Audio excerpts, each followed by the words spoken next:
Hello everybody and welcome to another video. It is spooky month. Although it's really weird, I did not plan to film this video really at all, particularly not at such an apt time of year. I was gonna film a video today and I was thinking of doing like a closet uncluttering because I'm moving out of this house soon and I kind of need to minimize all the stuff I have. But then I woke up at around 9:30 this morning and the power was out. Load shedding, it's a thing we have here where they turn off our power for like 2 hours a day to save energy. Cool, South Africa, cool. And I was like, man, never mind, my phone's dead, my laptop's dead. And I went back to sleep. I put a pillow over my eyes and I decided to just sleep until the power was back on. And I ended up having just the worst sleep paralysis nightmare I think I've probably ever had. I've had sleep paralysis many times before, but this is the first time I've ever written it down and I have it in full detail. So I decided instead to film this video where I'm just going to read to you what I wrote down of the dream, maybe explain a little bit. So my experience with sleep paralysis started in probably, I want to say 2017. I'm not the kind of person that believes that sleep paralysis is anything paranormal. For me, I know it's definitely caused by my anxiety. Like, I started having sleep paralysis specifically because of university stress. It only ever happens when I take daytime naps. I don't think I've ever had sleep paralysis at night. It usually happens when I'm dozing, you know.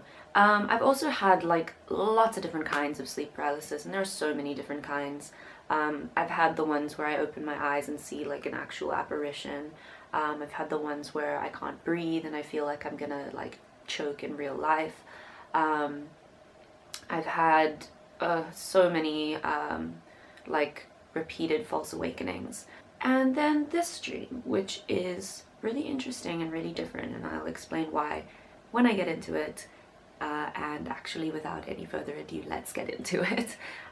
I need to find my glasses though because I can't see. Okay, so the dream starts off pretty normal. Nothing too spooky or out of the ordinary. It takes place in one of my best friend's house. While the layout of the house was exactly the same in the dream, like the interior didn't look the same. Also, I was like sleeping in one of the bedrooms. I had a mattress on the floor there. But that's obviously not my room. I live here. So yeah, typical dream stuff. Everything was the same, but not quite the same. Anyway, here we go. My parents were staying at Takalani and Jason's house for some reason. Those are the two of the guys that live in that house. I was trying to make lasagna in the kitchen by just cooking a bunch of soy mince with some macaroni in it. And Takalani was trying to help, but I was angry at him and I was yelling at him because he put too much water in. Then I took the lasagna, which was now in a bread pan, to my room, which is actually this other girl's room, Selane. You'll meet her later in the story. But in the dream, it was my room. And I took a nap.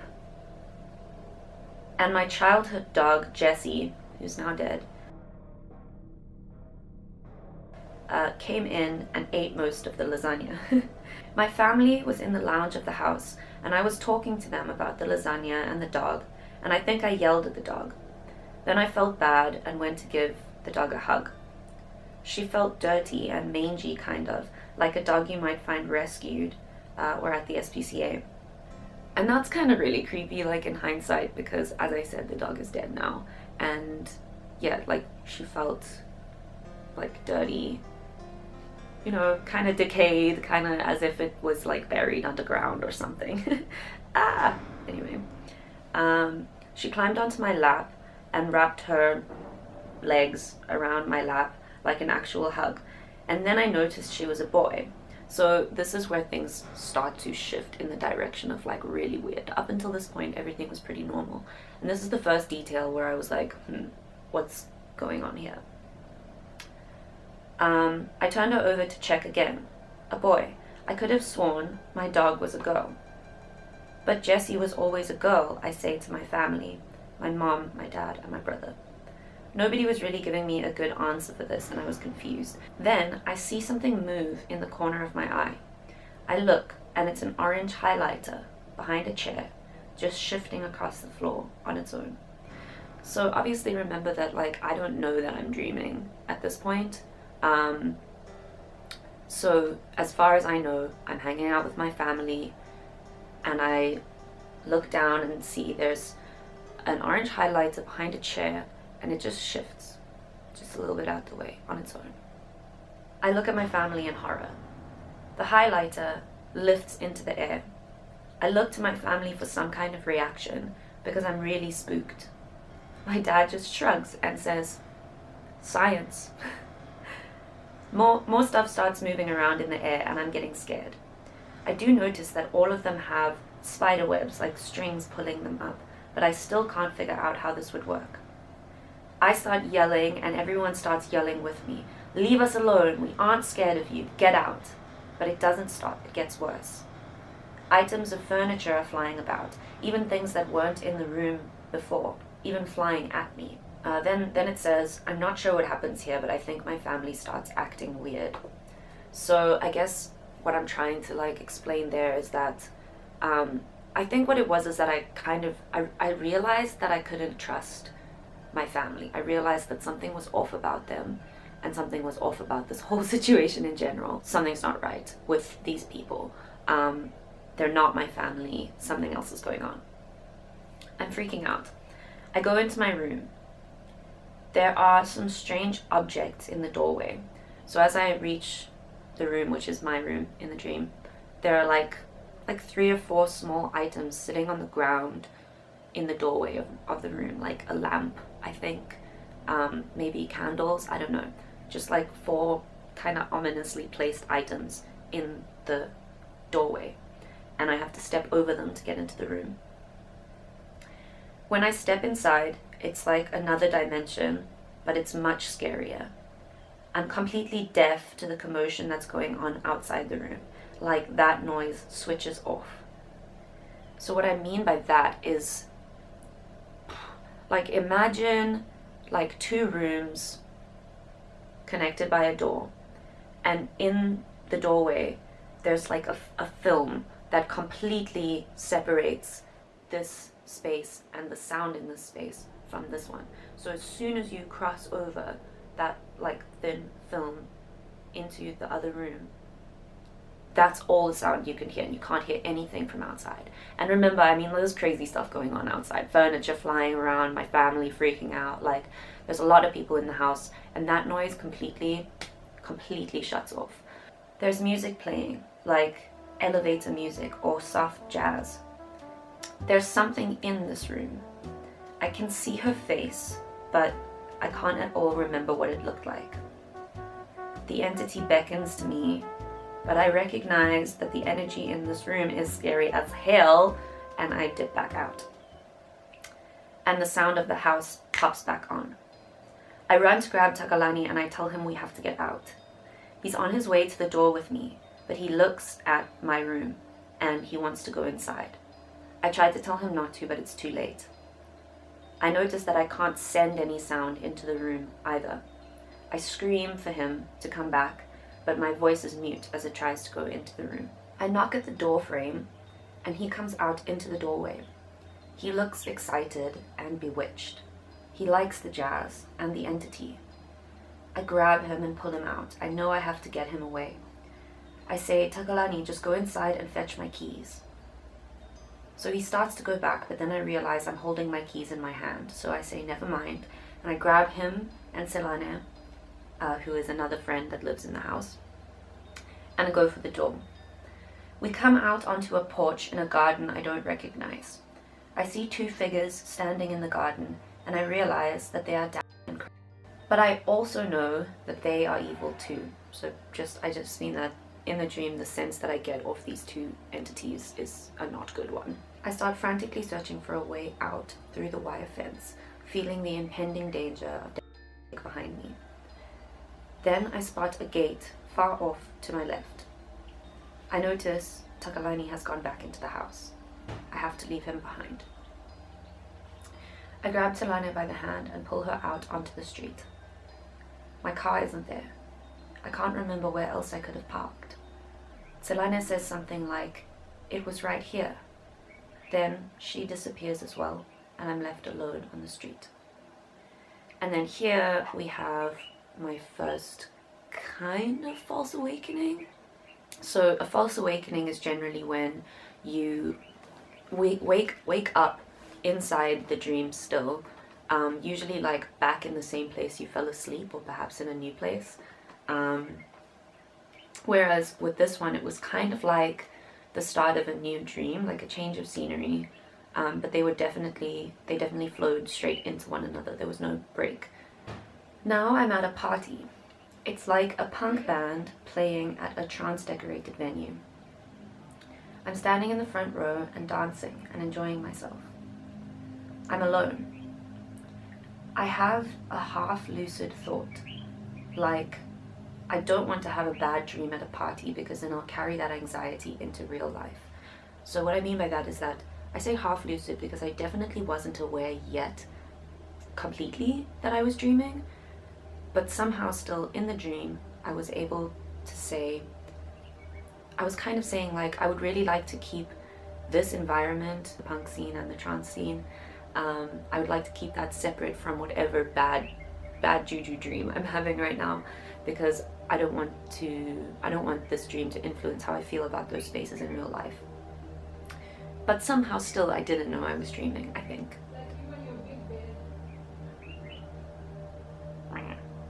Then everything starts to get bad. Something's wrong, I don't know. I run back through a sparse crowd.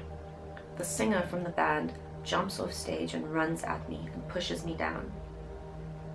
It has the shape of, and then insert musician's name here that I know in real life, but he had no face really in the dream.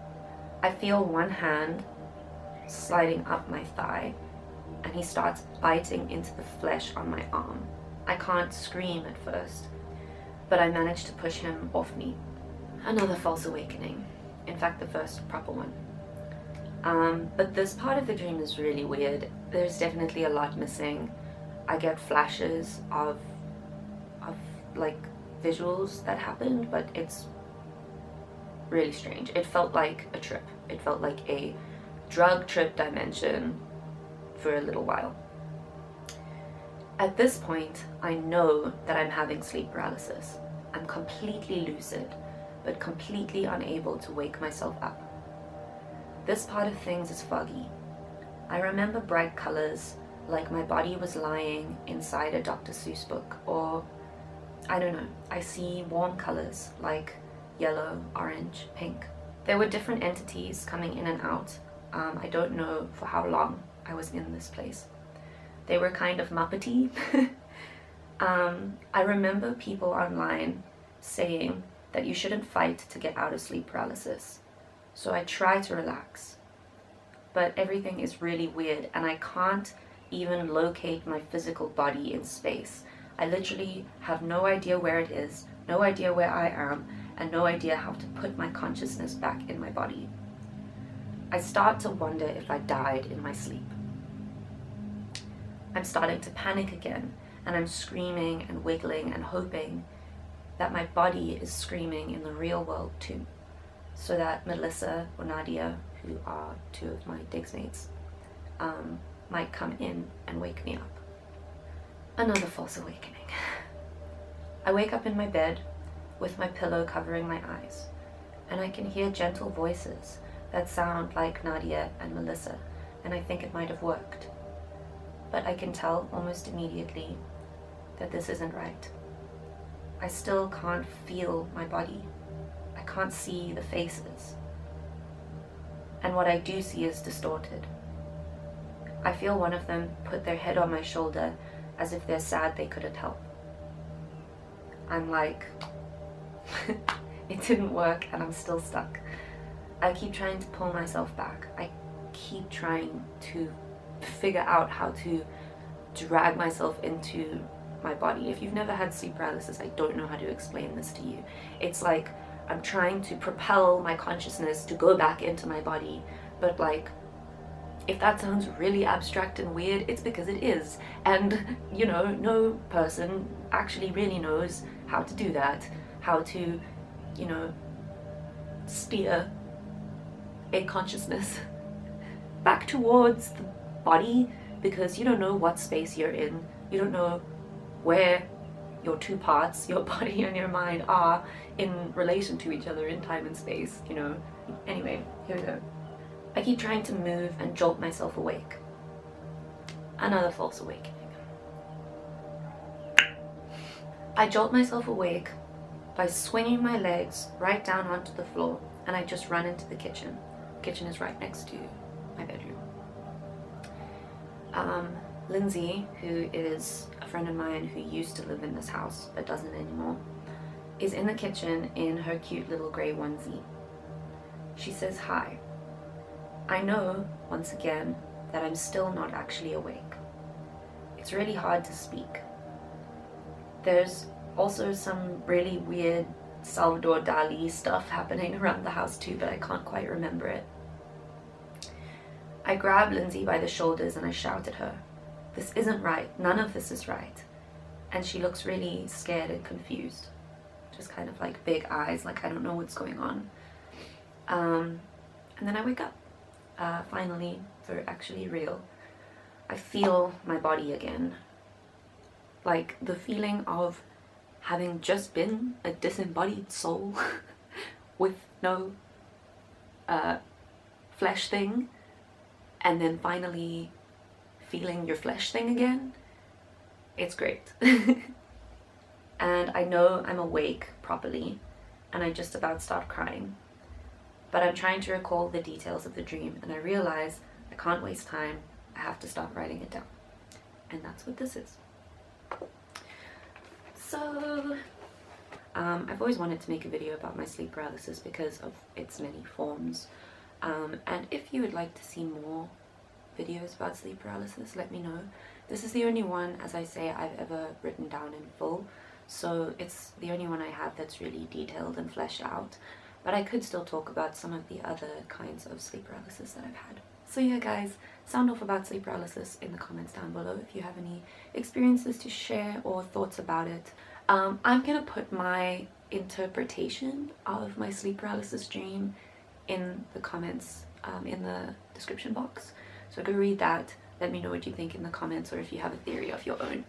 If you like this video, you can give it a thumbs up. If you like me and want to see more from my channel, you can click the subscribe button down below, and I make new videos whenever I can. So yeah, thanks for watching guys. I love you. Bye.